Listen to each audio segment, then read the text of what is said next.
la conferencia magistral La construcción de la educación, la ciencia y la tecnología en México, que impartirá el día de hoy el doctor Hugo Aboites Aguilar, promovida por el presidente de la Junta de Coordinación Política de la 66ª legislatura, el diputado Ricardo Monreal Ávila, por la Secretaría General, por la Secretaría de Servicios Administrativos y Financieros y el Espacio Cultural San Lázaro. Nos acompañan el doctor Elías Robles Andrade, director general del Espacio Cultural San Lázaro de esta Cámara de Diputados. También agradecemos la presencia del doctor Hugo Aboites Aguilar, profesor investigador de la Universidad Autónoma Unidad Xochimilco. Bienvenido, doctor. Para dirigirnos un mensaje de bienvenida, damos el uso de la voz al doctor Elías Robles Andrade. Por favor, doctor, adelante. Muchas gracias. Muy buenos días a todos. En nombre de la Cámara de Diputados, de la Junta de Coordinación Política, de la Secretaría General, de la Secretaría de Servicios Administrativos y Financieros, y de sus anfitriones, el Espacio Cultural San Lázaro, les damos la más cordial bienvenida. En esta ocasión se conmemoramos dentro de nuestro programa académico, el cual, como ustedes saben, también es robusto, además de los conciertos, obras de teatro, exposiciones artísticas o culturales o festivales de danza, así como nuestro robusto programa de promoción, animación y fomento de lectura. Tenemos un muy buen programa académico. Esta es justamente la primera actividad dentro de nuestro programa académico y lo hacemos en el marco del Día Internacional de la Educación, que, como ustedes saben, se conmemora el 24 de enero de cada año.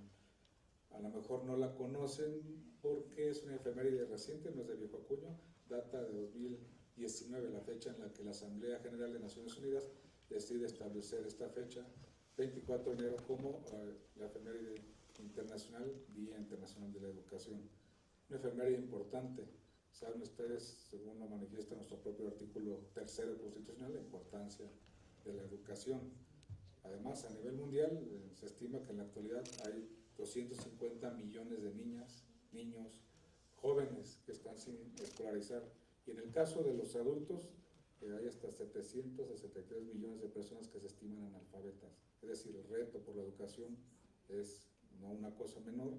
Saben ustedes que además la educación, el aprendizaje necesario para desarrollarse como individuo y como sociedad, además está escrito dentro de la cultura de paz, la importancia de la educación. Para este 2026, justamente, a iniciativa de la Asamblea General de Naciones Unidas, el lema es el poder de la juventud en la concreción de la educación, es decir, la importancia de reconocer a los jóvenes no como un elemento pasivo del sistema educativo, sino como co-creadores. Ustedes saben que los jóvenes son revolucionarios por naturaleza, entonces, para efectos de crear sistemas educativos innovadores, creativos, es muy importante contar con la participación, la co-creación de estos jóvenes. No quiero extender mucho más, agradecer también a nuestro invitado de lujo, nuestro invitado especial, el doctor Hugo Aboites Aguilar. Muchas gracias, doctor, por acompañarnos y muchas gracias a todos ustedes por seguirnos en estas actividades. Muchas gracias, doctor Elías Robles. Muchas gracias, doctor Elías Robles Andrade. Damos paso a la conferencia, pero antes mencionaremos que el doctor Hugo Aboites es originario del estado de Chihuahua. Trabaja desde 1980 como profesor titular en docencia e investigación en la Universidad Autónoma Metropolitana Xochimilco. Además de letras y filosofía, estudió la maestría y doctorado en educación en la Universidad de Harvard, donde fue más tarde académico invitado. Ha presentado ponencias y publicado artículos en revistas especializadas en Europa, África, Latinoamérica y Canadá, y es autor de varios libros. Ha laborado en universidades mexicanas y estadounidenses y ha sido secretario general del Sindicato Independiente de Trabajadores de la UAM, coordinador del Grupo de Trabajo Universidad y Sociedad del Consejo Latinoamericano de Estudios Sociales, CLACSO, y rector de la Universidad Autónoma de la Ciudad de México. Colabora también como articulista en el diario La Jornada de la Ciudad de México. Tiene usted el uso de la palabra y sea bienvenido a esta Cámara de Diputados. Muy buenos días, compañeras y compañeros. buenos días, compañeras y compañeros. Es un privilegio para mí estar aquí como invitado en este recinto tan importante para la nación. Tal vez los que vienen acá frecuentemente, los que trabajan acá no le dan la importancia que sí le damos muchos otros que sabemos qué es lo que se discute, sabemos qué es lo que se aprueba, y venir a este recinto es un honor, una cuestión que aprecio muchísimo. Quisiera recordar que el título de la conferencia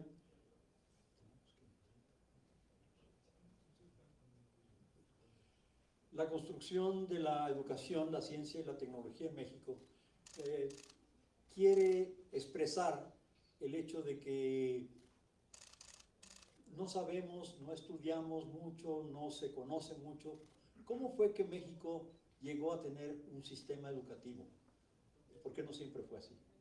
Entonces, en este trabajo, es parte de una investigación que estoy desarrollando, y como toda investigación, pues es muy provisional, y trato de averiguar cuáles son las razones ocultas por las cuales en México prende la idea de tener un sistema educativo nacional único.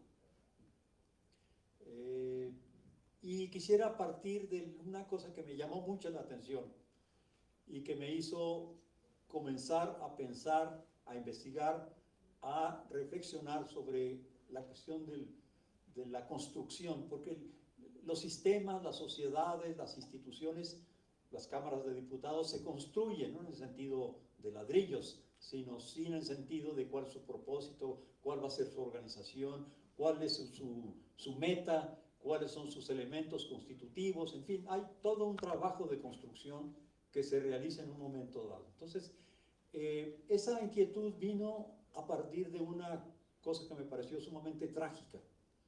Descubrí que en la historia de la educación en México, de 1920 en adelante, no hay una sola década, ni una sola década, en donde no haya asesinato de maestros o estudiantes, represión contra maestros o estudiantes, cárcel contra maestros o estudiantes,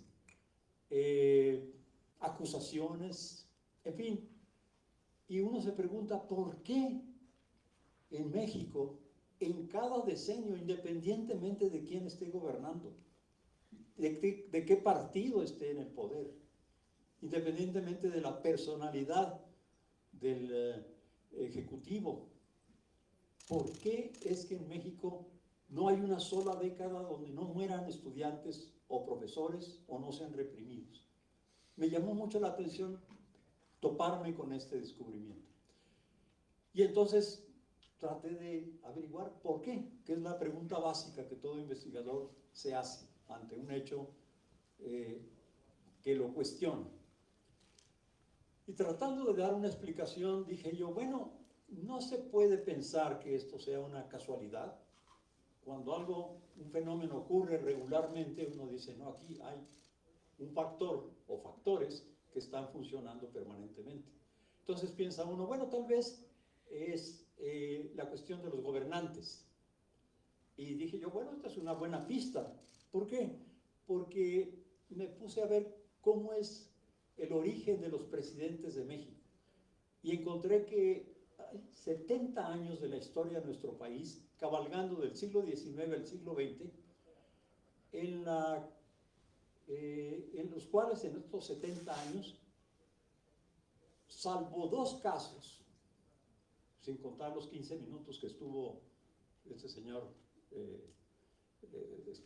de presidente para darle el poder a Victoriano Huerta, todos los presidentes han sido militares, de 1876 a 1946, salvo 2 o 3 casos. Lascurain, el presidente de 15 minutos, pues no era general. Y todos han sido generales. Y dije yo, aquí está la clave.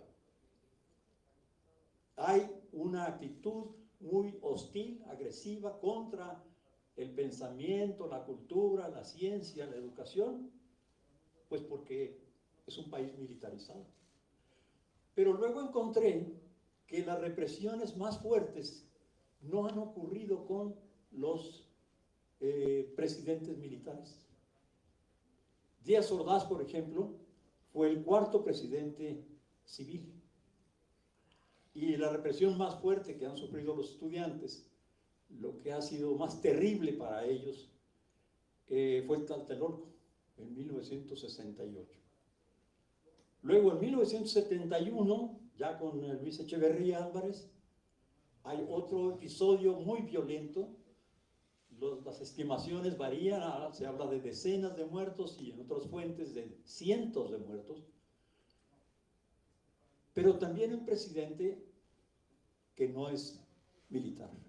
Entonces dije, tenemos que descartar como factor importante el hecho de la personalidad, las características del presidente.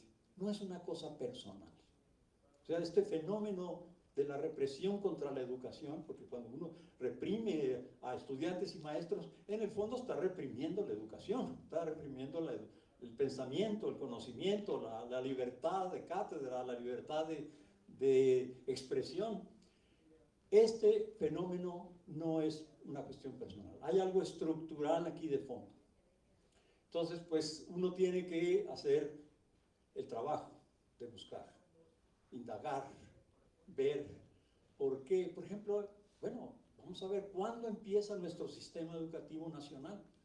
Y me di cuenta de una cosa muy interesante, que en realidad el sistema educativo nacional, y esta es una hipótesis, lo que significa que es algo que podemos comprobar o a lo mejor disprobar, no se confirma esto.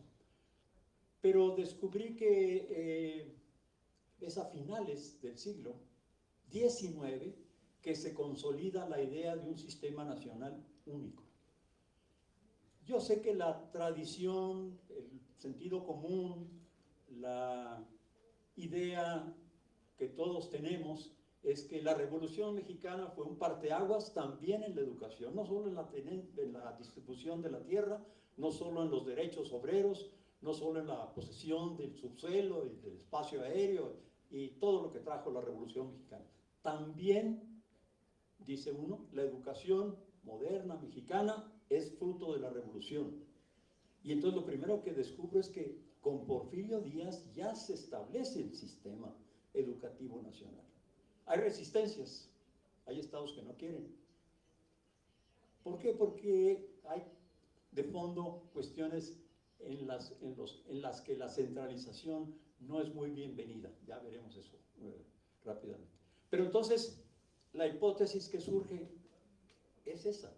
A lo mejor nuestro sistema educativo no nace del siglo XX, nace del siglo XIX como hipótesis. Pero sigue sin aclararse por qué es tan agresivo este sistema educativo. Bueno, dice uno, bueno, Porfirio Díaz no se andaba con rodeos a la hora de imponer la ley y su voluntad. Entonces, pues esa puede ser una explicación. Pero de nuevo nos pondría en la situación de la persona. Es decir, atribuir hechos históricos únicamente a las personas. Nos gusta mucho en la historia hacer eso. Es decir, fue Miguel Hidalgo, Benito Juárez, Francisco Villa, Venustiano Carranza, cuando en realidad hay fuerzas sociales muy fuertes, muy poderosas, muy importantes, que propulsan, hacen que surjan determinadas personas y ocupen una posición de liderazgo. Entonces, no es una historia de personajes, es una historia de fuerzas sociales, políticas, militares incluso, en acción. Entonces, bueno, ya avanzamos un poco. Pues bueno, Porfirio Díaz. Pero ¿de dónde saca Porfirio Díaz la idea de que hay que hacer un sistema nacional único de educación? Y leyendo discursos, conferencias, reportes, anécdotas que tiene uno que hacer, me topo con un discurso de un señor que se llama Joaquín Baranda, que era ministro de Instrucción y Justicia allá por 1880. Y descubro un discurso que dirige a Porfirio Díaz y a personas reunidas allí en la inauguración de la primera normal federal en México, que no fue en el siglo XX, fue en el siglo XIX. En ese discurso, Joaquín Baranda le recuerda a Porfirio Díaz, porque es seguro que ya lo sabía el general Díaz, le recuerda que en 1806 Prusia invade Francia y Francia se venga, toma venganza de Prusia, Napoleón Bonaparte, y inflige una derrota humillante al ejército prusiano. Humillante, no solo en la cantidad de muertos y heridos y prisioneros y banderas y artillería que les quita, sino que llega al punto la humillación que cuando el ejército francés marcha por las calles de Berlín, la gente sale a las ventanas y a las banquetas a aplaudirle a los invasores. Y luego me encuentro por allí, esta es una mera anécdota, un poquito de salsa al asunto. Me encuentro una anécdota que dice que un jovencito de 14 años, cuando vio pasar a Maximiliano y Carlota camino al palacio al castillo de Chapultepec, se asombró de ver que había gente en las banquetas aplaudiéndole a Maximiliano y a Carlota. Y dijo, este jovencito, no entiendo por qué los mexicanos le aplauden a los invasores. Se llamaba Justo Sierra, tenía 14 años, acababa de llegar de Yucatán. Entonces, sucede pues este tipo de situaciones. Sucedieron, y Wilhelm Hegel, este filósofo tan famoso, incluso escribió diciendo que el genio militar, él como alemán, que el genio militar de Napoleón era tal que le tocaba conquistar al mundo. ¿Sí? Tenemos la suerte y privilegio de ver montado en su caballo a nada menos que a Napoleón Bonaparte, Hegel. Y cuando se da cuenta un filósofo que se llamaba Johann Fichte de lo que ocurrió, sintió una pena enorme, vergüenza y enojo. Se enojó tanto que dijo, aquí hay que hacer algo. Y empezó a dar unas lecturas, se le llamaba él, pláticas, conversaciones semanales en Berlín, a pesar de que estaba ocupada por los franceses, en donde él decía varias cosas muy interesantes. Decía, el problema que tenemos como pueblo es que nos dejamos llevar por los intereses particulares de cada quien, de cada grupo, de cada persona. Y eso está muy mal para la nación. Tenemos que tener un instrumento que nos permita unificar a la nación y nos permita también colocar el bien de la nación como la prioridad fundamental por encima del bien particular. Y dice, y esto lo vamos a conseguir porque el pueblo alemán tiene la ventaja de la superioridad. Es una superioridad, decía Fichte, basada en el hecho de que el idioma alemán es el único idioma que no está contaminado, como sí está el francés, el español, el italiano, el romance, todos los demás idiomas europeos tienen esta contaminación del latín. ¿Cuál es el problema de que esté contaminado por el latín? Que entonces resulta que las clases bajas hablan un idioma que es distinto al que hablan la aristocracia. No hay comunicación entre la clase dirigente y los dirigidos. ¿Sí? ¿Por qué? Porque entonces los dirigentes hablan latín, usan un discurso en español o en francés que tiene que ver con el latín, que se nutre de eso, cuando la mayoría del pueblo sigue viviendo la idea de su idioma inicial, primitivo, bárbaro, como le quieran ustedes llamar. Dice, eso es lo que debilita a esos pueblos y lo que fortalece a Alemania. Hay que crear un sistema nacional único de investigación, perdón, de educación, que sea obligatorio, gratuito para que nadie tenga la excusa de no ir, que eduque a todos los niños en el idioma alemán, en la superioridad del pueblo alemán y en la ventaja que que tiene esta nación frente a otros poderes, a otras naciones. Entonces, en este discurso de Joaquín Baranda, le recuerda a Porfirio Díaz que si en 1806 los franceses derrotaron a los prusianos de manera humillante, en 1871 fueron los egresados de estas escuelas los que vencieron a Napoleón III. Y fueron los ejércitos prusianos los que desfilaron por las calles de París en venganza, a pesar de que estaba tomada por la Comuna de París en esos meses, ¿no?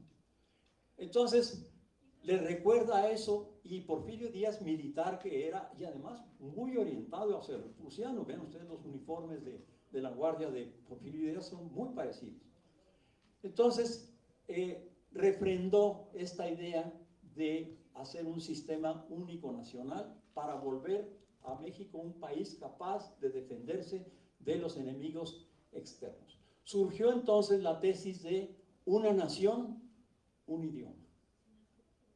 Y ahí surge con la reticencia de algunos de los estados que decían, somos muy diferentes, aquí tenemos muchas lenguas distintas, aquí estamos pensando en otras cosas, no podemos hacer un sistema nacional único en torno a una sola lengua.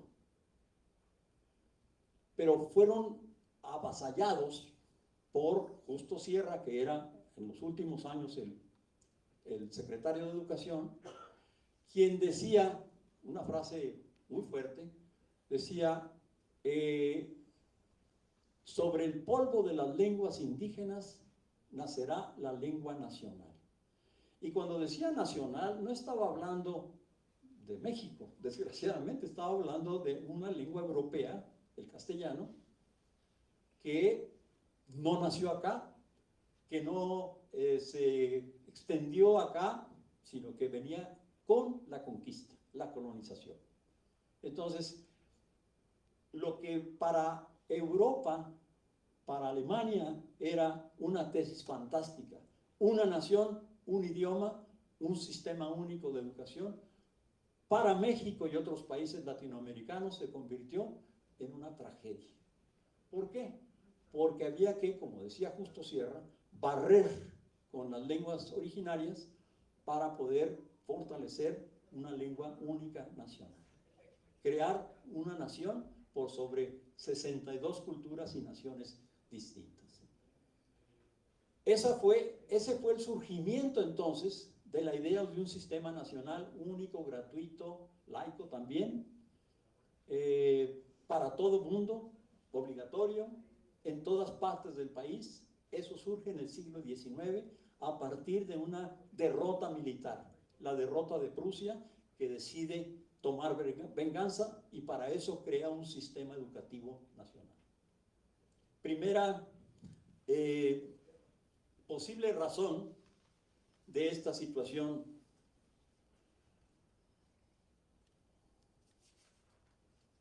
Luego, dos investigadores latinoamericanos, bueno, uno inglés y el otro latinoamericano, hacen un recorrido años después por Prusia y descubren otra cosa que es muy interesante.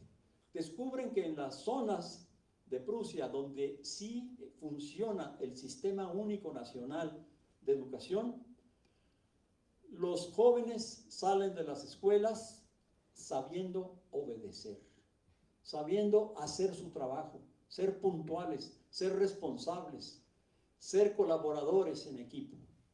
Y descubren también que es ahí en esas regiones que las fábricas, las empresas, la construcción de la economía capitalista es donde tiene un dinamismo mucho mayor. Y con un lenguaje que es muy fuerte, dicen, y en las otras zonas donde no está el sistema nacional único de educación, se vive en la estupidez. Esa es la palabra que buscan estos investigadores. Entonces, segundo gran descubrimiento, no solo el sistema educativo nacional hace de un país una potencia militar. Recordemos nuestros lunes en la escuela, un soldado en cada hijo te dio. sino que además hace que ese país pueda ser una potencia económica, porque, dice Sarmiento, la fortaleza de una nación depende de la capacidad que tiene cada uno de sus individuos. Y la escuela es la que crea las capacidades de los individuos para entrar a las fábricas, que eran lugares terribles, insalubres, oscuros, ruidosos, espantosos, con 12 o 14 horas de labor. Para hacer eso, dejar la comunidad, dejar el campo y venir a este lugar, había que tener una fuerza importante. Y era el despojo que estaba ocurriendo en Europa ya de los territorios de las comunidades originarias de estos países. Les quitaban la tierra y eso no les dejaba más alternativa que ir entonces a la escuela para ganar luego en la fábrica un salario. Segundo factor, segundo proceso importante, además de la guerra Prusia-Francia, es entonces el valor que tiene la educación para promover el progreso. Y si se dan cuenta ustedes, pues ya verán que todavía hoy en el siglo XXI la educación es para el progreso. Y estamos digamos, en ese dogma, en esa idea de que hay que educar para progresar. Claro, lo que no se dice, y solo viendo lo que pasa en el siglo XIX, es que para progresar no solo se dedicaba la gente a enseñar, sino también a enseñar para trabajar día y noche, trabajar por escasos salarios, en condiciones higiénicas muy malas, es decir, todo lo que da lugar al surgimiento de un tercer proceso que es el de la discriminación. ¿Cómo funciona una economía, un país en donde se explota la mano de obra en forma masiva? ¿Qué elementos necesita? Bueno, necesita la escuela, eso ya lo vimos. Necesita esta capacitación para el trabajo, no cualquier trabajo, sino un trabajo casi esclavizado. Y un tercer elemento que aparece en el siglo XIX es la discriminación. Para poder subordinar a un grupo social se necesita, es lo que dice la historia, lo que vemos en la historia, se necesita primero descalificarlo. No hay plantación de africanos en Estados Unidos que no maneje el discurso y la convicción de que los negros son inferiores a los blancos, con una convicción muy sólida, muy profunda, porque eso baja evidentemente la autoestima de los pueblos y los convence de que es su destino el trabajar en la esclavitud.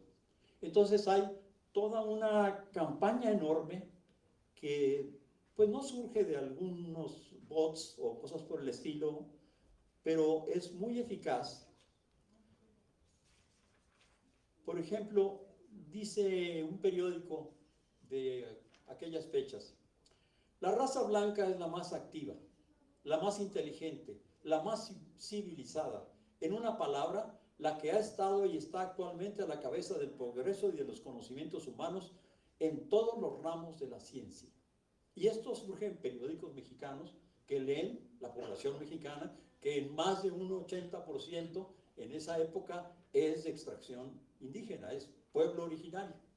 Y esto es lo que, digamos, la educación que se da es importante, esta educación de quiénes somos nosotros, porque es que nos corresponde entonces el lugar que tenemos en la sociedad. Decía a tal punto es importante esto de la discriminación, que por ejemplo hubo científicos como un señor Morton que planteó lo siguiente, dice, bueno, ¿cómo sabemos qué personas son más inteligentes que otras sin necesidad de hacer grandes estudios? Y dice él, después de toda una travesía donde se miraba la cercanía de un ojo con otro, la separación del dedo gordo del pie del siguiente dedo, el tamaño de la frente, llegaron a da el descubrimiento de que el tamaño de la cabeza, es decir, el volumen cerebral, era determinante en la capacidad intelectual. Entonces, hacen toda una investigación internacional en el que descubre, por ejemplo, que los germanos, sajones y estadounidenses eran los más capaces intelectualmente porque tenían 92 pulgadas cúbicas de volumen cerebral. En cambio, los peruanos y los mexicanos tenían 79. Y hace un listado de naciones y de pueblos internacional y descubre que los estadounidenses, los germanos y los sajones están en los primeros lugares, y en el último lugar están, y lo dice ahí tal cual el estudio en inglés, los mexicanos. ¿Sí? Entonces, esta es con la leyenda o con la teoría de que todo lo que se pueda medir de manera exacta es científico, se van a la idea de que el volumen de la cabeza es fundamental para determinar la capacidad intelectual, lo cual es totalmente no solo falso, ridículo. ¿Sí? Los propios descubrimientos que hacen ellos posteriormente es que la gente con un cerebro pequeño piensa igual o más que el que tiene una cabezota hidrocefálica, ¿no? Decía, pero era muy, muy fuerte esto, la discriminación. Decía el otro científico, un latinoamericano, que ¿qué porvenir aguarda, después de ver las cifras estas? Si no sabemos si las conoció o no, pero seguramente estaban en el ambiente, ¿no? Y decía este investigador latinoamericano, ¿qué porvenir aguarda a México, a Perú, a Bolivia y otros países que tienen aún vivas en sus entrañas como no digerido alimento las razas salvajes o bárbaras, indígenas que absorbió la colonización y que conservan obstinadamente sus tradiciones en los bosques, su odio a la civilización, sus idiomas primitivos? ¿Cuántos años, si no siglos, para levantar aquellos espíritus degradados?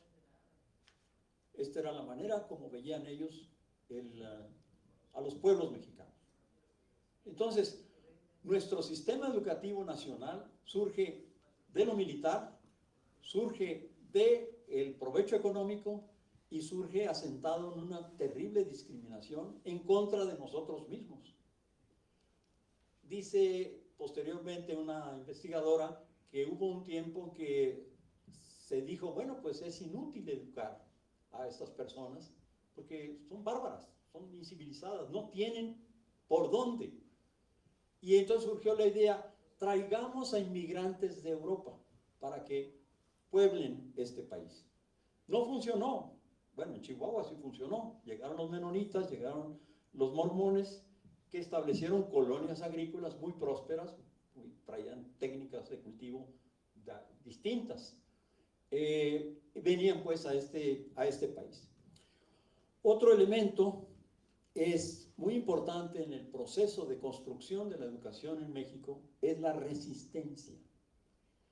Cuando todos estos argumentos discriminatorios y políticos y económicos se utilizan para subordinar a las personas, empieza el acaparamiento de tierras, las haciendas se extienden quitando la tierra de las comunidades. Y esto genera una fortísima resistencia entre los pueblos originarios.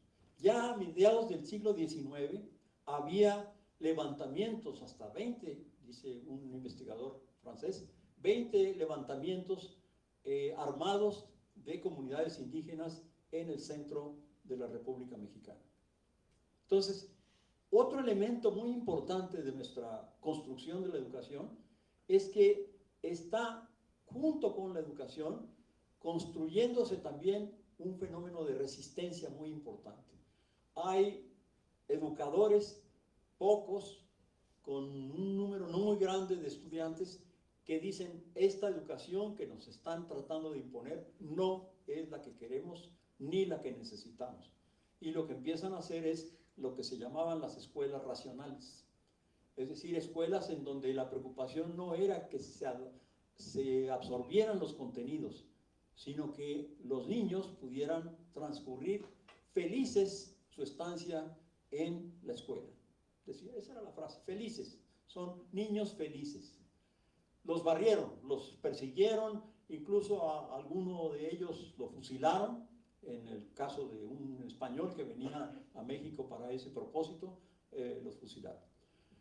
Luego vino la Comuna de París, que se conoció acá en México, porque vinieron enviados de la Comuna de París acá y empezaron a recorrer comunidades y encontraron, para su sorpresa, que los pueblos estaban armados y estaban dispuestos a rebelarse. Se asustaron y era un homeópata griego el que venía de París y decidió mejor abandonar la nación mexicana porque tuvo miedo. Pero había un germen de resistencia muy importante. Esta resistencia que se da desde las comunidades originalmente y ahí se transmite a la educación, es decir, impacta en la educación, tiene un complemento muy interesante a finales del siglo XIX. Una investigadora, Luz Helena Galván, Lafarga, descubre en un archivo que hay 47,000 cartas de maestros que le escriben a Porfirio Díaz de 1908 a 1910, es decir, en 2 años, 47,000 cartas. No había muchos maestros en esa época, eran alrededor de 8,000 o 10,000 maestros, que lo que significa entonces que repetían una y otra vez, enviaban cartas a Porfirio Díaz y le pedían una plaza, le suplicaban, no pedían, suplicaban una plaza, le suplicaban una pensión, porque después de muchos años de estar trabajando, no en escuelas, sino en tugurios, en lugares que pomposamente se les llamaba escuela, pero no eran así, antihigiénicos, con atestados de niños, cargas de trabajo, le pedían que le compraran libros.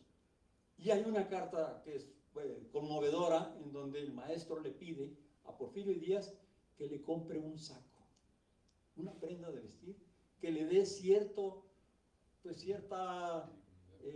nobleza, cierto prestigio frente a la comunidad como una persona que sabe y trae un saco.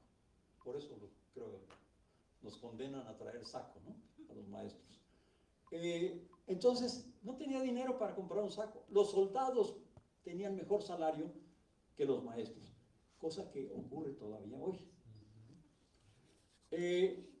Entonces, resulta que este dolor de los maestros, que no tenían los recursos para estudiar, para trabajar, para enseñar, cuando empieza la rebelión desde las comunidades, instintivamente su simpatía se va por las comunidades que se rebelan. Cuando Zapata se rebela, no va solo, va con un profesor. Cuando en algunas partes de Coahuila se da la rebelión, también van ahí mujeres, maestras, que forman parte de la revolución. Es decir, la revolución no vino a generar el sistema educativo nacional, vino a generar una raíz de resistencia, una raíz de rebelión muy fuerte dentro del sistema nacional. Los maestros se convirtieron porque presenciaron o participaron, y Luz Helena Galván tiene una lista de los maestros y maestras conocidos, a los que se supo quiénes eran, y presenta en su investigación la lista, es una lista de varias páginas. Ahí está Plutarco Elías Calles, ahí está los asesores de Zapata, en fin. Los maestros, a pesar de que hay la teoría contraria de que pues, prácticamente no hicieron nada en la revolución, esta investigación descubre que sí tuvieron un papel muy activo. Parafraseando a Adolfo Gili, podemos nosotros decir entonces que cuando en 1920 termina la fase armada de la Revolución Mexicana, los maestros y maestras que se unieron a las fuerzas revolucionarias no eran ya los mismos que entraron en 1910 a la revolución y cómo salieran en 1920. Tenían muy claro que, además de los derechos a la tierra y a las condiciones de trabajo, digamos, suficientes, básicas, elementales, había que hacer también un cambio en la educación. Y eso Venustiano Carranza nunca lo planteó. Optó por tomar el sistema educativo nacional porfirista, decimonónico, y decir, vamos a hacer que la revolución ponga escuelas en todos lados, pero sin cambiar ni el origen, ni los procesos, ni la identidad de la educación que se generó desde el siglo XIX. Entonces oímos a Pallavicini diciendo cosas que son verdaderamente dramáticas de discriminación después de la Revolución Mexicana, como si estuviera todavía en el siglo XIX. Entonces, la cuestión fundamental es la siguiente: los maestros dijeron, tenemos también, es decir, no lo dijeron así tal cual, pero lo hicieron, que cambiar la educación, hacer una educación distinta. Y surgieron cosas muy interesantes. Por ejemplo, ¿cómo funciona el conocimiento en una comunidad? En una comunidad campesina, del pueblo originario, el conocimiento es algo que permea todos los aspectos de la vida. Los niños están junto con los adultos sabiendo, oyendo de cosas. Las niñas y los niños juegan juntos. Es decir, los papás, los abuelos cuentan cosas. Ese es el conocimiento como se da en las comunidades. La escuela, dice Maldonado, que es un experto de Oaxaca en precisamente educación y comunidades, dice, la escuela llega a las comunidades originales y declara a todo mundo ignorante. ¿De qué grado tiene? ¿Qué sabes hacer? No, pues sé arar, sé cultivarse, saber cuándo va a llover, cuándo hay que cosecharse, todo esto. No, eso no importa. Lo que importa es el currículum de la escuela. Entonces dice, los convierte a todos en ignorantes porque no hay escuela, y entonces el maestro dice, yo soy aquí, el sistema educativo, yo soy necesario. Entonces, el sistema educativo entra a la comunidad y separa los niños aparte de sus familias, de los procesos comunitarios. Los niños se separan también en grados, no son los mismos los de primero o segundo grado que los de quinto y sexto. Entonces, lo que viene a hacer la escuela es hacer una fragmentación enorme de la comunidad. Y eso lo captaron los maestros revolucionarios. Y entonces crearon una cosa que se llamaba la Casa del Pueblo. No va a haber escuela aquí, va a haber una Casa del Pueblo. ¿Qué significa eso?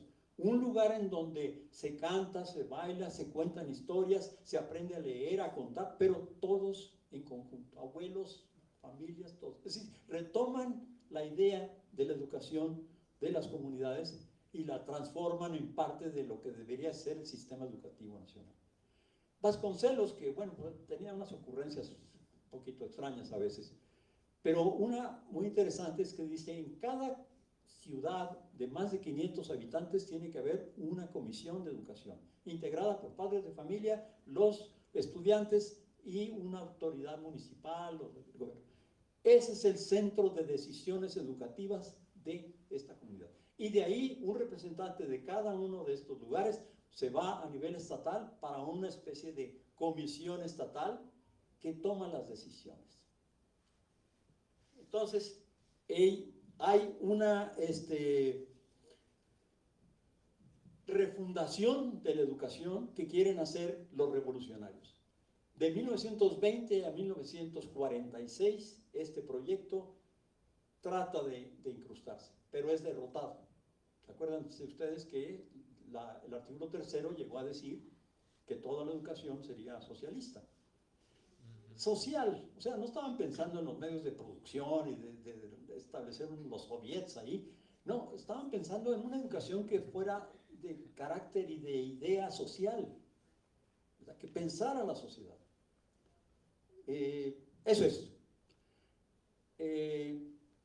No funcionó, pero fíjense que entonces esto impidió que no funcionara estos 20 años las propuestas revolucionarias de educación. Lo que quedó entonces es un deseo muy fuerte en las normales, en las universidades, en las escuelas, por cambiar la educación. Entonces, la violencia contra los educandos, contra los maestros y los estudiantes, coincide con las demandas de transformación de la educación. Y según yo, hasta ahorita, tal vez dentro de 5 años, estaré pensando que me faltó también tener en cuenta esta otra cosa, pero eso explicaría por qué hay tanta hostilidad desde el Estado, porque el Estado es el que estuvo en Tlatelolco, el que estuvo en Guerrero, estuvo en Ayotzinapa, estuvo en todas estas partes de violencia contra los estudiantes, porque están pidiendo lo que la revolución debió haber dado a la educación: gratuidad absoluta, libre acceso. Cuando, de nuevo, cuando Justo Sierra crea la Universidad Nacional, la hace descansar en 3 principios que luego se extienden a toda la educación mexicana. Primer principio, la autoridad. ¿Sí? Porfirio Díaz inaugura, junto con Justo Sierra, la Universidad Nacional. Y Justo Sierra le dice a Porfirio Díaz: la universidad es vuestra. ¿De quién es la universidad? Del presidente de la República. Claro, luego hubo huelgas, manifestaciones, protestas, y se aceptó que hubiera una cierta autonomía. No total, pero una cierta autonomía. Entonces avanzó un poquito ahí. Que fuera gratuita, pues no, eso no se pudo. En eso no se ha podido, en muchos casos. De hecho, todavía hasta hoy, la educación superior no es gratuita. Dice la ley que es gratuita, pero cuando en el transitorio, bueno, en otro artículo le ponen, o sea, un transitorio creo, ponen que cuando exista una porción de recursos que dé la Secretaría de Hacienda para compensar los recursos que no llegan por colegiaturas, en ese momento habrá gratuidad. ¿Cuántas universidades, cuántos de estos fondos se han creado en estos, que tenemos ya 4 años de promulgada la Ley General de Educación Superior? Ninguno. Por eso no existe la gratuidad. La idea de un sistema único sigue vigente todavía hoy. Y no solo es único el sistema, también es unipersonal. Es decir, que el presidente de la República es el que manda en el sistema educativo nacional. Hay países donde la educación no es parte del gobierno. Aquí tenemos una concepción, en ese sentido, muy decimonónica, militaresca, de que la educación es parte del gobierno. Es un acto de gobierno, no es un acto de creación, de aprendizaje, de conocimiento.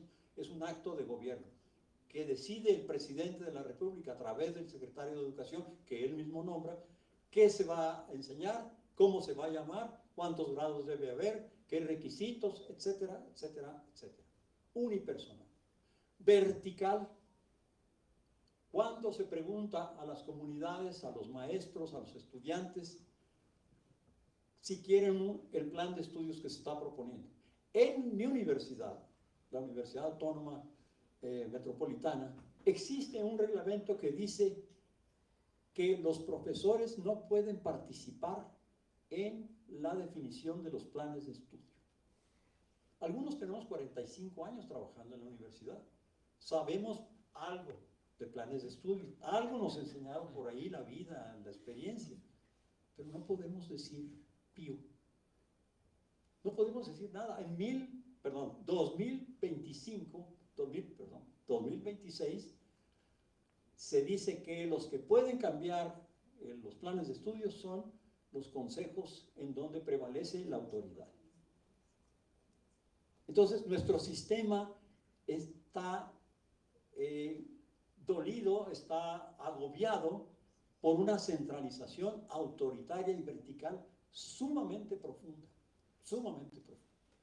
Primer rasgo que Justo Sierra le dio a la universidad. Segundo rasgo, tiene que ser selectiva. La universidad, decía Justo Sierra, recoge todo y lo purifica para encontrar el oro. Usa el término de crisol, ¿no? Para descubrir dónde está el oro. Es decir, un examen de selección. La universidad, la educación superior, es más, la educación misma no es para todos. En México existen, en los hechos, 3 sistemas educativos. El, ¿cómo le decimos? Finolis, Uyuyuy, que va de los niños que en kinder aprenden robótica, francés y japonés, y pasan a la primaria donde aprenden poesía latinoamericana, y luego de secundaria, y luego terminan en la universidad privada más costosa del mundo. Ese es un sistema educativo. El otro sistema educativo es el de las escuelas unitarias, un solo maestro para todos los niños de la comunidad, que bueno, no es tan mala idea si se piensa en términos de esto otro, ¿no? Si tiene apoyo, si no está solo y convive con toda la comunidad, pero en fin, ese es otro sistema educativo, telesecundarias, escuelas unitarias, telesecundarias y fin, a lo mejor una carrera técnica. Es el otro sistema educativo. Y el sistema educativo intermedio, que es a donde vamos todos los que estamos aquí, que fue primaria completa con varios profesores, secundaria también con varios profesores, y universidad o lo que sea parecido a eso, ¿no? Entonces, sí hay una discriminación. También es discriminatorio nuestro sistema. Y contra las lenguas no se diga. Todavía en los años 1950 a las niñas se les devolvía a sus casas si llevaban un huipil original para afuera. Si hablaban la lengua, también para afuera. Y todavía seguimos con la idea de que a los indígenas hay que integrarlos, no respetarlos, no crear espacios, sino integrarlos a la, entre comillas, civilización de que vayan a una universidad. Y un tercer principio que tiene que ver con la colita del título, la decía Justo Sierra en el discurso de inauguración, que la universidad es el lugar de los príncipes del saber. Ya solo con esa frase uno entiende para dónde va el asunto, ¿no? Entiende uno que no se trata del saber de las comunidades, no se trata del saber del pueblo mexicano a través de una historia riquísima de lo bueno hasta lo pésimo, pero que son enseñanzas que deberían de ser parte del currículum, la historia, cómo somos lo que ahora somos. Entonces, no se piensa en una ciencia capaz de entender la realidad. Justo Sierra decía una frase muy bonita, pero también terrible. Decía, la universidad no será como aquel sabio que está viendo las estrellas o al microscopio, mientras la nación se desorganiza. Y eso lo dijo el 15 de septiembre de 1910. 2 meses después, el 20 de noviembre de 1910, estalla la Revolución Mexicana. Y las señales ya venían desde 1880, desde la mitad del siglo XIX. La universidad, es decir, los universitarios que en ese momento se volvieron, los sabios que en ese momento se volvieron universitarios, nunca pudieron anticipar el evento histórico más profundo que ha sufrido la nación mexicana en los últimos 200 años, que es la Revolución Mexicana. No lo pudieron anticipar. ¿Por qué? Porque no estaban en las comunidades, no estaban en contacto con ellos, no sabían del despojo, no lo entendían como algo malo, decían ese es el progreso. Entonces, nuestra ciencia y tecnología todavía hoy es una ciencia y tecnología para las clases hegemónicas. Es para, en mi universidad un día descubrimos, con esa costumbre de andarse uno curioseando en todo, descubre uno que hay un convenio firmado entre la universidad con una corporación dedicada a la fabricación de armamento de Estados Unidos, una corporación multinacional. Y la UAM le presta una parte de un edificio, le presta a los investigadores, le paga la luz, le paga todo a esta transnacional para que haga investigación sobre tecnología para tanques, helicópteros y aviones caza. Cuando se descubre esto, entonces entiende uno por qué la universidad está alejada. ¿Y qué significa decir que la universidad está alejada de la sociedad? Significa precisamente eso, que el objetivo no es ese, el objetivo es el SNI, es estos príncipes del SNI, príncipes de la carga de títulos, ¿no?, que en realidad no entienden al país. Como Justo Sierra y ellos, estos científicos, no entendieron que venía una tormenta enorme que iba a acabar con todo, con Porfirio Díaz para empezar, con los hacendados, con muchas otras cosas, con la posesión del petróleo en manos extranjeras, y todo esto. Entonces, en ese sentido, el pasado nos ayuda a entender no solo el presente, sino también, si no lo queremos cambiar, nos ayuda a anticipar que el futuro va a ser igual. Por eso, cuando uno ve que los jóvenes quieren un lugar, que no haya examen, que no sea costosa la universidad, que sea de libre acceso, que se enseñen cosas que les sirven, uno dice, es que por allí es el camino. Pero ellos no son los que mandan en el sistema educativo nacional, ni nosotros los profesores tampoco. Y eso que, bueno, se supone que Harvard es muy uyuyuy y nos tendrían que hacer caso en todo lo que dijéramos, ¿no?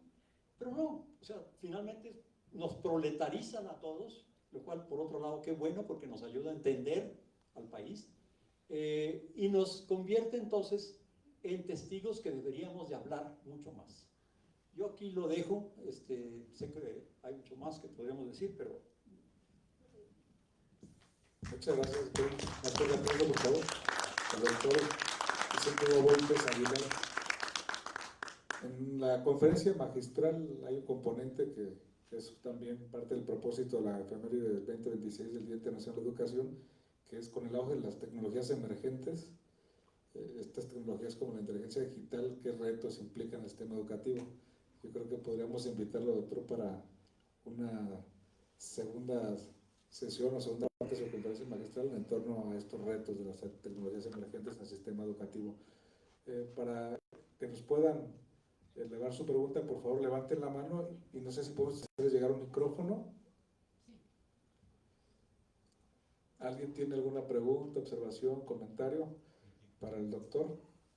De este lado, por favor. Muchas gracias. Nos dices tu nombre completo, dónde nos acompañas, por favor, y con gusto el doctor va a hacer el favor de responder la pregunta. ¿Qué tal? Muy buenas días todavía, no, ya tardes a todos los presentes. Soy Charbel Arias y bueno, basado a lo último que está diciendo de las tecnologías, yo sé que no abarcó su sesión hoy sobre eso, pero yo venía con una pregunta fundamental, que es ¿qué riesgo ve en importar modelos tecnológicos extranjeros sin adaptarlos al contexto social mexicano?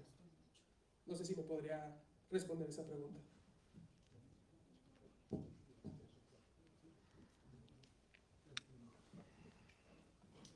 Vamos a hacer una primera ronda de preguntas. ¿Qué les parece si esperamos a que dos compañeros más puedan elevar su cuestionamiento, su pregunta, y entonces el doctor puede respondernos por bloque? Tenemos una mano levantada de este lado. No sé si hay una tercera pregunta. También, por favor, compañero aquí en la parte central. Y con estas primeras tres preguntas, doctor, ¿qué le parece si cerramos esta primera ronda? Muchas gracias, doctor. Sí, hizo mención sobre esta construcción de la educación y las visiones de todos estos personajes que la llevaron a cabo. Me llamó mucho la atención cómo esta visión única de la educación en nuestro México pudo haber hecho que justamente las lenguas originarias y nuestra cultura se fuera disipando, ¿no? Tal vez nos podría hablar un poquito más de esto, que me llamó mucho la atención. Tal vez en estos procesos educativos del siglo XIX, siglo XX, se impuso el lenguaje español como lengua única y esto pudo haber impactado en nuestra cultura. Muchas gracias. Muchas gracias. Un diplomado va a la comunidad a responder a la necesidad de la comunidad, diciéndoles, miren, sobre esto hay esto y esto y esto que nos parece que les puede servir, pero ustedes decidan. Y entonces ellos se ponen a discutir la propuesta que hacen y la cambian y dicen, vamos a hacerlo mejor de esta manera y podemos utilizar el agua del arroyo para electrificar, si hacemos una especie de molino que genere electricidad y se puede hacer así, etc. Entonces, eso está funcionando ahora. Pero fíjense cómo eso cambia radicalmente la idea de la universidad. Entonces, la adaptación de la tecnología, más que eso, tiene que ser el descubrimiento de cuáles son las necesidades que hay como comunidad, porque bueno, yo quiero ser cocinero, chef, entonces que la universidad venga y me dé clases. No, se supone que esta universidad está, como es comunal, está orientada a fortalecer los procesos comunitarios. Y entonces tiene que ser un acuerdo de asamblea de la comunidad, cuál es la necesidad y la solicitud que se hace a esta universidad. Entonces, más que decir, bueno, ¿cómo vamos a adaptar la nueva tecnología? Ya estamos asumiendo que hay que adaptarla. Cuando no asumimos, cuando lo primero sería ver cuáles son las necesidades que tenemos como barrio, como colonia, como alcaldía, como ciudad, como comunidad, como región. ¿Qué necesitamos saber? Y ahora, universidad, tú dame esa posibilidad de conocer todo esto. Investígame, enséñame a investigar, que es una de las cosas que se hace también ahí, que enseñan a investigar a los jóvenes de la comunidad sobre cómo detectar las necesidades, cómo plantear las respuestas y cómo construir una solución al problema que se presenta. Entonces, el enfoque tiene que ser distinto para no seguir subordinados. Justo Sierra decía, hay que mexicanizar el saber, es decir, tomar el saber de Europa y hacerlo mexicano. Bueno, a ver, ¿y a qué horas los franceses francesizan el saber mexicano? No, pues eso no. ¿Por qué no? Porque hay dependencias, hay subordinación, hay hegemonía, ¿no? Por todo eso nadie le interesa, bueno, no les interesaba, ahora ya estamos avanzando poco a poquito en ese terreno. Entonces sí, hay ahí esta cuestión. Luego, la cuestión de las lenguas. Sí, el impacto es profundísimo, es decir, una lengua es parte de la identidad. Hay cosas que no se pueden decir en otra lengua, que es muy difícil explicar en otra lengua si no usa uno la lengua de uno, la materna, el español, ¿no? Entonces, no sabe uno. Yo recuerdo, por ejemplo, que trataba de decirle a un profesor o un director de una escuela que me interesaba, porque en esa época yo trabajaba ahí en Estados Unidos, que me interesaba pues que mi hijo tuviera experiencias colectivas. Y entonces su respuesta fue teamwork. O sea, eso es lo que hacen los futbolistas cuando ya meten un gol o una cosa así, luego se juntan, quién sabe qué se platican, qué se dicen ahí, y ese es team, ¿no? Es teamwork. Entonces es eso. O sea, ponerse de acuerdo en equipo, trabajar en equipo sería un poco. Y no, una comunidad no es trabajar en equipos. Es tierra, es lenguaje, es cultura, es cocina, es música, es fiesta. Todo eso es una comunidad. Y entonces, pues no da. Entonces, las lenguas, hay que, por ejemplo, una mujer decía, este platillo yo solo lo sé hacer en zapoteco. Si no hablo en zapoteco a la hora de hacer esto, no sale el platillo. Bueno, ¿cómo? Pues igual, la manteca igual y todo. No, lo que pasa es que los ingredientes tienen nombres distintos y tienen usos distintos. Porque tienen nombres distintos, tienen usos distintos. Por eso la comida, en este caso oaxaqueña, pues es tan interesante, ¿no? Y muy sabrosa, ¿no? Además. Entonces, la lengua es todo. Primera reflexión. Segunda reflexión, nosotros podemos ser políglotas.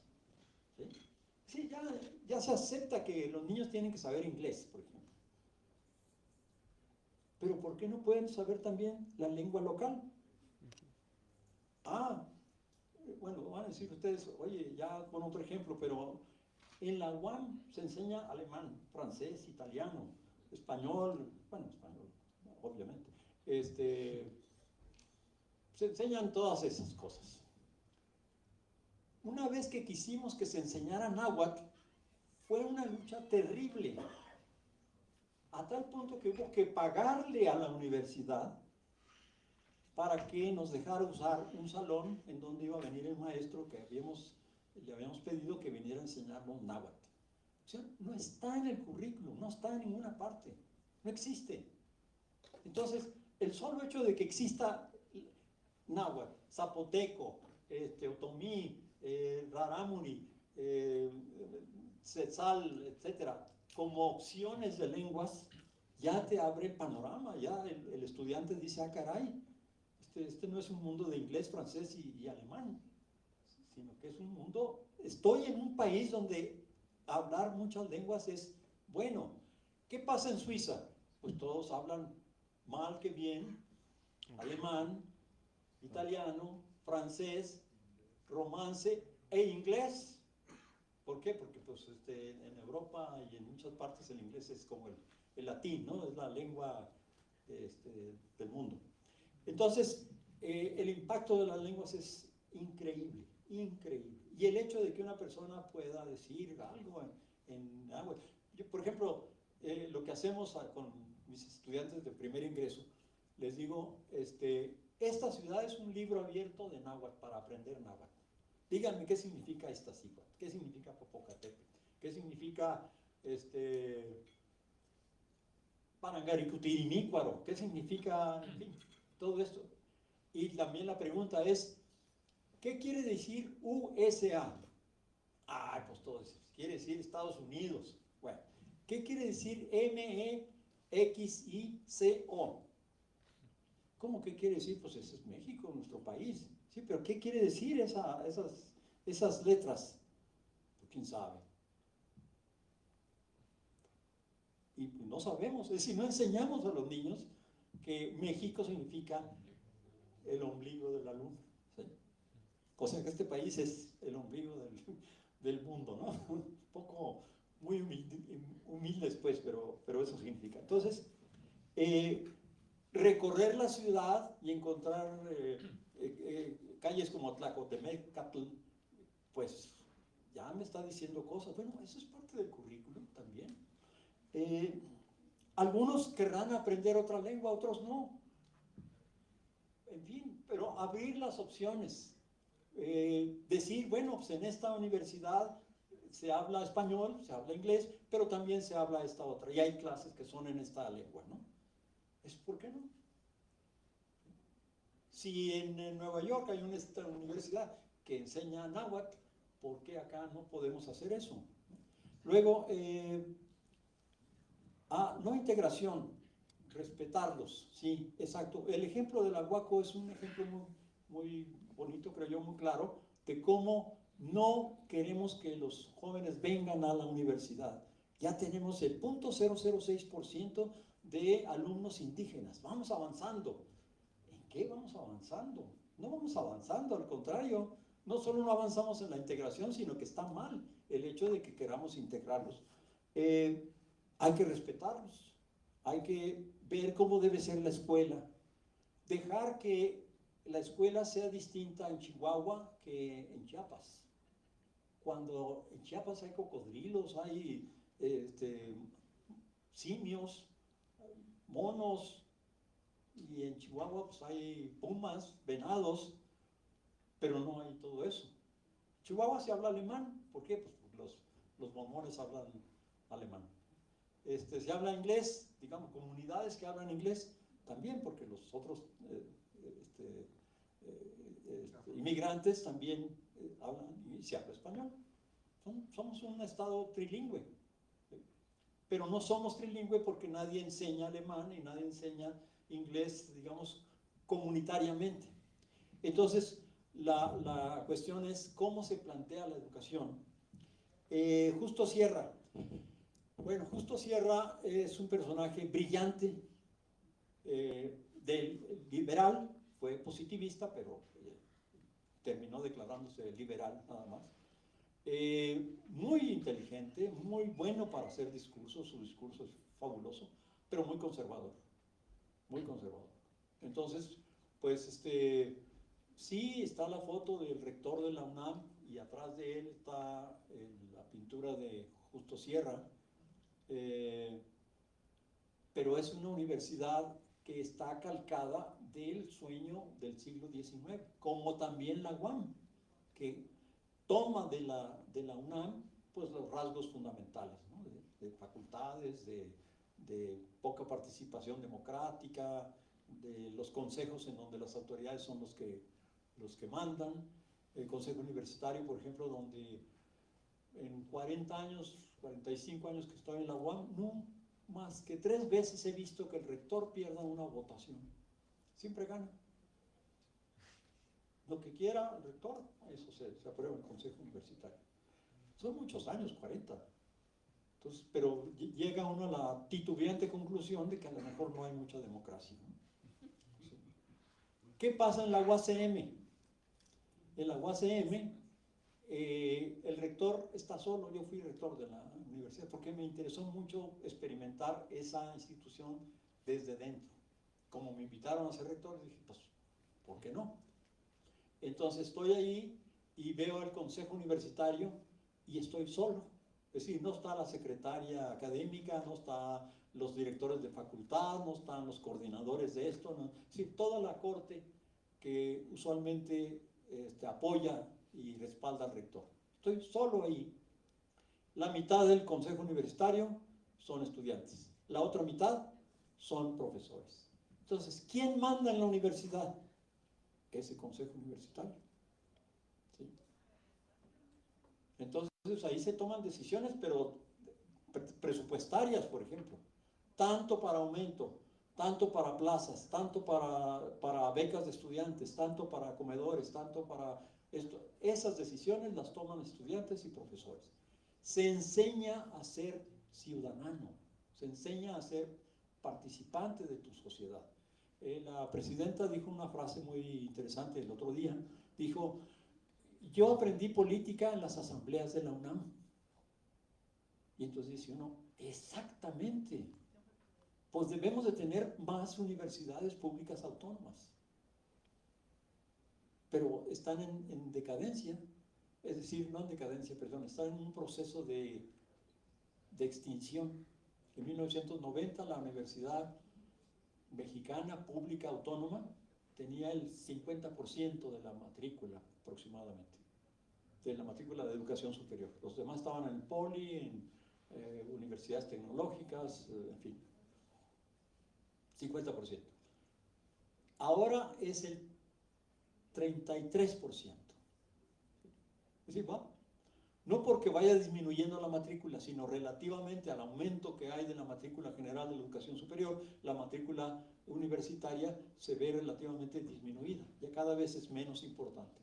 Y sí, la tendencia es a que queden algunas universidades públicas autónomas fuertes, muy bien dotadas, con mucho financiamiento, para hacer ciencia. Desgraciadamente, esa ciencia que no es necesariamente la ciencia que necesita el pueblo mexicano, sino que sigue siendo la ciencia de las corporaciones, la ciencia planetaria, la ciencia de la globalización, que responde a necesidades de otros grupos, no necesariamente a los mexicanos. Si hay otra pregunta. Si no hubiera otra pregunta, creo que con eso podemos concluir. Muy bien. Sí, entonces, con esta pregunta hacemos una segunda ronda de preguntas y respuestas. Si hay alguna otra, es el momento. Si no, la parte de atrás también, por favor, después de la compañera. Gracias. ¿Qué tal? Buenos días. Bianca Ramírez. Soy trabajadora de aquí, de Cámara, y también estudiante de la UAM Azcapotzalco. Entonces, conozco perfectamente la UAM y va un poco referenciado a esto que nos comenta. Cómo romper esas inercias, porque efectivamente vemos que en las universidades públicas, autónomas, pues se han enquistado, ¿no? También ciertas autoridades que además son así como tal, autoritarias. Entonces, ¿cómo romper estas inercias para que estas universidades públicas que se pagan con el presupuesto de todos los mexicanos efectivamente sirvan a las necesidades del pueblo y no a estas corporaciones? Porque me llamó mucho la atención un dato que usted nos daba acerca de esta unidad, ¿no?, que funciona y hace investigación y que se utiliza presupuesto universitario para hacer una investigación a una corporación privada, sabiendo que dentro de nuestra propia universidad hay carencias enormes, donde tenemos un montón de profesores precarizados, profesores de asignatura, como les llamarían, que están precarizados, estudiantes, donde les faltan también insumos para desarrollar sus tareas y que además, al final, los resultados pues tampoco se ven como en beneficio del país y del pueblo, ¿no? Entonces, ¿cómo romper estas inercias desde nuestras universidades, desde quienes las conformamos, que son precisamente las comunidades, que son profesores, estudiantes, trabajadores administrativos, que en el caso de la Universidad Autónoma Metropolitana, pues han querido como separarlos, ¿no? Como si cada uno tuviera una casilla y entonces lo que hace uno no tiene que ver con el otro, ni tenemos intereses comunes, ¿no?, para poder ayudar a nuestra sociedad. Entonces, un poco ahí va la pregunta. Yo creo que estaría muy interesante si viéramos particularmente el hecho de las universidades públicas. Ojalá que podamos tocar en otra ocasión ese tema, pero es importante porque cómo se toman las decisiones dentro de estas universidades y qué profesionistas se están generando ahí, pues también nos dice mucho, ¿no? Gracias. Muchas gracias. Para esta última ronda de preguntas y respuestas, tenemos a la compañera y a la parte final del auditorio, por favor. Buen día a todos. Mi nombre es Nancy Martínez. Estudié la carrera de psicología y actualmente estoy estudiando la maestría en educación. Y bueno, primero que nada, felicidades por este foro y gracias también por compartir de su conocimiento. Mi pregunta es, como futuros docentes, ¿cómo podemos mejorar esta parte de la educación? Si bien hoy nos confirmó que pues está mucha responsabilidad en el Estado, nosotros como docentes, ¿qué podemos hacer para mejorar la educación? Sí, muy amable.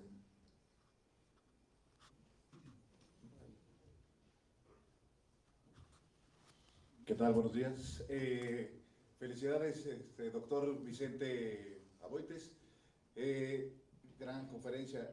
Quisiera preguntarle acerca más de lo que usted comentaba acerca del racismo, porque es impresionante cómo estos modelos educativos donde el sistema privado está cubriendo el gran mercado laboral y el mercado de los que estamos educados en una escuela pública, muchas veces nos arraigan hacia a un tema capitalista, donde solamente seríamos un tema de empleado, ¿no? Y quisiera contextualizar un poco más también un tema de cómo se ha generado este tipo de modelos. Hace unos 4 años vino el presidente Correa y también habló un poco del tema educativo y decía que los americanos muchas veces se ponían de acuerdo inmediatamente para llegar a un punto de vista, a una solución de un problema, y los latinoamericanos seguimos pensando en quién liderará ese grupo. Y yo creo que por el momento sería todo, y si pudiera darnos un mensaje acerca de la nueva escuela mexicana, ¿usted cómo la podría evaluar? Muchas gracias. Muchas gracias. El doctor, le devuelvo el micrófono. Bien, la compañera Bianca, ¿verdad? Pues pregunta una cuestión doméstica, pero sí, es muy interesante porque ocurre en otras universidades también y porque todos como ciudadanos, como miembros de esta sociedad mexicana, tenemos la obligación de conocer a dónde va nuestro dinero, qué pasa con él y especialmente en el terreno educativo, que es un terreno muy, muy delicado, es el futuro de la nación. Entonces, sí hay enquistamiento, ¿verdad? Hay personas que se dedican a hacer carrera. Bueno, pues empiezo como jefe de área, me paso a ser jefe de departamento, luego paso a ser jefe de división, luego jefe de unidad, luego rector de unidad, luego secretario general de la universidad y luego rector general, ¿no? Entonces, pues una vida así es muy triste, para empezar es muy triste, ¿no? Porque la academia da mucho lugar a la creatividad, a las cosas muy interesantes. Investigar es maravilloso, es muy apasionante porque descubre uno cosas radicalmente nuevas. Y entonces, pues son carreras que alguien tiene que hacer el trabajo sucio administrativo. Pero como en algunas universidades, el ser jefe de departamento es una obligación que nadie quiere, porque prefieren hacer su trabajo académico. Entonces, se van turnando. O sea, hay una especie de turno ya hecho. Ahora te toca a ti ser jefe de departamento. No, no puede ser. Pues sí, sí te toca. Entonces, pues desgraciadamente eso es parte de una cultura de cacicazgos que pues también se refleja en la universidad. La otra cuestión es la enorme desigualdad que hay en las universidades. La compañera mencionaba a los profesores temporales, también se les llama, asignatura, y son dos mundos distintos los que hay en la universidad. El mundo de los superacadémicos, SNI, doctorados, UIUI, todo eso, autoridades, que es un mundo que está ahí, que ya tiene salarios arriba de los 100,000 pesos mensuales, ¿sí? En general. Y luego está en los sótanos, la parte fea de la casa, de la mansión, pues no se muestran dónde están los esclavos, ni dónde está el trabajo sucio, quiénes son los que reman el barco, ¿no? Entonces, pero ahí están personas que ganan 9,000 pesos mensuales, académicos que ganan 9,000 pesos mensuales, administrativos, pues sí, parecido. Y entonces son dos mundos distintos, un mundo que domina y otro. Entonces, yo les digo a mis estudiantes, pregúntense por la desigualdad en México, pero a partir de su realidad, ¿sí? Y la realidad de nuestra universidad es esta, y está mal. ¿Por qué? Porque el pedazo de presupuesto que se llevan esos salarios tan altos es un presupuesto que se quita a tareas más importantes. Por ejemplo, hay salones vacíos, no hay profesores. Y hay 80,000, 70,000, 60,000 jóvenes que quieren ingresar a la universidad. Y se admiten a 12,000, 17,000, una cosa así. Entonces, para eso debería de ser ese dinero. Pero como el control en el colegio académico, o sea, el consejo universitario, no lo tienen ni los estudiantes ni los profesores, que podrían ser quienes dijeran, bueno, el presupuesto lo vamos a organizar de esta manera, pues entonces se organiza distinto. Si ve uno las cifras, es 1/3 de autoridades del consejo universitario o colegio académico, 1/3 de autoridades, 1/3 de estudiantes, 1/3 de profesores. Pero dice uno, pues que se junten los estudiantes y profesores. Nunca ocurre eso. Nunca ocurre, ¿por qué? Porque muchos o algunos de los profesores que están en el consejo universitario tienen también su carrera, es decir, quieren llegar a otro puesto y saben muy bien que hay que ser pues prudentes, ¿no? Y entonces no contrapuntear a la autoridad ahí. Yo he visto en una ocasión solo un rector de unidad que le dice al rector general, no estoy de acuerdo con eso, es un error lo que está usted pidiendo que decidamos. Y se decidió de todas maneras. Esa unidad, van a crear una unidad, no puede funcionar en un lecho de un río, porque cuando llueva se va a hacer como el lago de Texcoco y el aeropuerto, ¿no? Y se fundó la universidad y lo que pasa ahora es que no se puede construir más de 2 pisos porque se hunde. Entonces, en fin. Entonces, pero eso es muy difícil de quitar, muy difícil. ¿Por qué? Porque en torno a eso existen reglamentos. Entonces, ¿quién hizo los reglamentos? Pues el consejo universitario. ¿Quién manda en el consejo universitario? Pues las autoridades. Entonces, ahí está. La otra cosa es efectivamente el presupuesto se decide también ahí. ¿Qué pasó en la UAM? La UAM surgió del 68, una universidad que quería de alguna manera decir, vamos a darle a los jóvenes oportunidades de una universidad más democrática. Y tiene más consejos que pelos en la cabeza, tiene uno, consejo divisional, consejo de unidad, consejo académico, hasta asambleas departamentales, en fin, lugares para discutir. El problema es que no se puede decidir gran cosa, ¿no? Pero ahí está todo eso. Cuando surgió la UAM, estaban ahí como profesores y directivos ex participantes en el movimiento de 68. Entonces tenía una potencia, una claridad hacia qué tipo de universidad debería de ser. Muy interesante, muy interesante. Pero, y el sindicato era parte de ese proceso de progresismo, de creación de carreras, de extensión. Tenía la UAM, y tiene todavía, pero ya muy decaído, extensión en Chiapas, por ejemplo.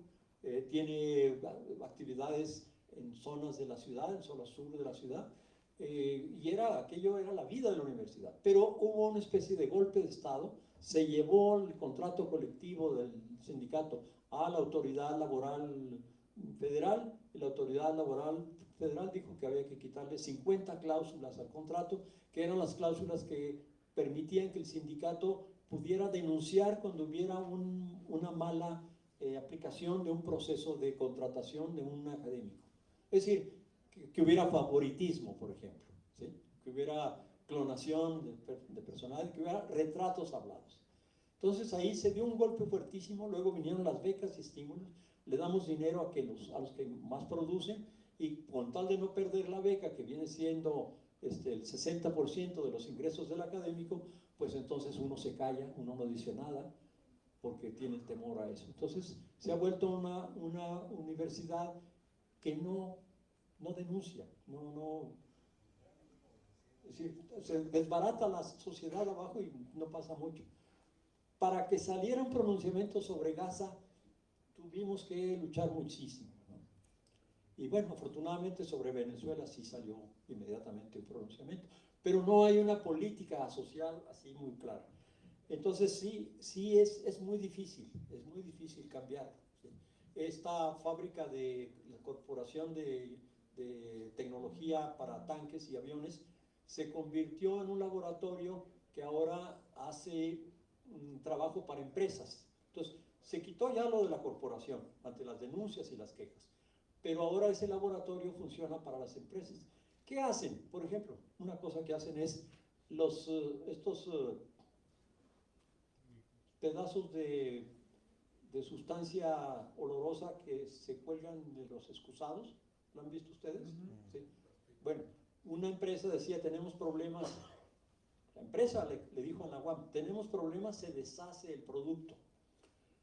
Ah, pues está mal, sí. Bueno, pues nosotros tenemos, con la tecnología de los aviones y los tanques, todo eso que se desarrolló para eso, nosotros tenemos la capacidad de hacer máquinas que pueden comprimir con una dureza extraordinaria una pastilla de ese tipo. Y entonces la UAM se dedicó a hacer una máquina con sus investigadores trabajando en esto, para hacer que las pastillas estas olorosas en los excusados no se deshicieran. Y uno dice, esa es la gran necesidad del pueblo mexicano, pastillas perfumadas en los excusados que no se deshagan. Pues dice uno, no, debe haber otras muchas cosas. Hay cantidad de cosas, pero la planta académica no está diseñada para cosas que son o serían las más útiles, ya me entendí. La cuestión de qué hacer para una mejora educativa. Hay que preguntarse qué sería mejorar la educación. Y allí tenemos que discutir cuál sería la educación que necesita en el siglo XXI un país que creó su educación en el siglo XIX. Esa es la gran pregunta. ¿Qué educación necesitamos? Yo diría, necesitamos una educación para la democracia. Esto de que haya una sola persona que diga qué debe aprenderse en todas las escuelas del país, es muy fuerte eso. Necesitamos democracia. Necesitamos participación amplia, que no esté concentrada en unipersonas. Repensar el papel del gobierno en la educación.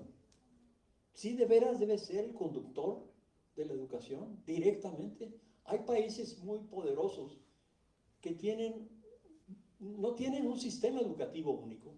Cada estado decide qué va a enseñar. ¿Sí? ¿Y quién en el estado decide? El gobernador, porque aquí en México es el gobernador. No, un consejo ciudadano es el que toma la decisión, por ejemplo, de los currículums, de los presupuestos, todo eso. Tiene sus problemas, que hay gobernadores aquí pésimos, ¿no? Que algunos querían enseñar catecismo en las escuelas. Dicen, sí, yo voy a decidir cuando la descentralización. Pues entonces la Biblia y el catecismo y todo lo demás. O cuestiones de Sambors, ¿no? De cómo mejorarte a ti mismo, cómo mejorar tu presentación, tu vida afectiva, tu personalidad, ¿no? Tener una personalidad atrayente, en fin, todo eso. Pero hay que buscarle la democracia, hay que buscarle la respuesta a las necesidades de conocimiento que tiene la gente, la mayoría de las personas. Hay gente que sí tiene, y comunidades sobre todo, porque el conocimiento salva, el conocimiento construye, el conocimiento da idea de cómo hacer las cosas de otra manera distinta. Si no tenemos ese conocimiento, si no tenemos clara cuál es la necesidad, pues no tenemos una buena educación. El racismo, sí, efectivamente, el sector privado, en ciertas universidades uno va, me tocó trabajar en la Ibero, por ejemplo, un tiempo, y sí, pues yo sentía que estaba en Francia o en un país así, en París, una cosa así, la moda era fabulosa, en fin, todo lo demás. Son como lagunas, como cotos, ¿no? Islas. Ahí también es otra gran discusión, ¿no? ¿Por qué surge la educación privada? ¿Por qué la educación privada ya tiene una matrícula superior a la de todas las universidades públicas autónomas en México? Ya son más del 33%, como el 35%. Quiere decir que se está privatizando la educación, se está deteriorando la educación pública y con eso pues nos están cortando los espacios donde podemos pensar al país de manera distinta. Y claro, el liderazgo, pues ahora vean los programas de radio y comentarios, pues cuáles son los académicos que hablan ahí, pues de la Ibero, de la Náhuac, ¿cómo se llama esta otra? Del ITAM, ¿sí? Y antes eran pues, los compañeros de la Facultad de Economía, los compañeros de la Facultad de Psicología, de la UNAM, ¿no? Era, digamos, la referencia. La UNAM era el centro del conocimiento nacional. Ahora ya no lo es.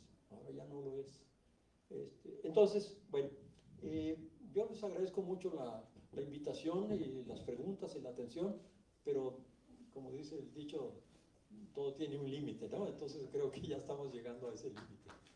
Gracias. Muchas gracias. Gracias, doctor. Si por algo alguien no alcanzó a elevar su cuestionamiento, pueden escribirnos en nuestras redes sociales y nosotros les hacemos llegar la pregunta al correo electrónico del doctor, si nos lo permite. Sí, bueno. Y antes de que se retire, doctor, quiero por favor pedirle al maestro Omar que nos acompañe, quien es el secretario técnico del Espacio Cultural San Lázaro, también secretario académico. Este reconocimiento que se lee de la siguiente manera: la Junta de Coordinación Política, la Secretaría General, la Secretaría de Servicios Administrativos y Financieros y el Espacio Cultural San Lázaro tienen el reconocimiento al doctor Vicente Hugo Aboites Aguilar por la presentación de la conferencia magistral La construcción de la educación, la ciencia y la tecnología en México. Cámara de Diputados, el día de hoy, 28 de enero de 2026, firman este reconocimiento el secretario general de la Cámara de Diputados, el maestro Mauricio Fara Guevara, la secretaria de Servicios Administrativos, la maestra Elisa Titmoshinsky, su servidor, Elías Robles Andrade. Muchas gracias, doctor. Enhorabuena.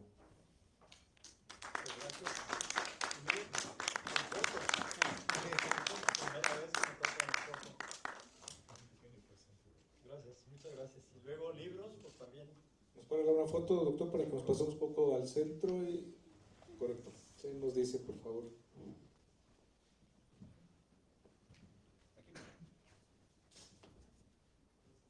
Viendo para acá, por favor.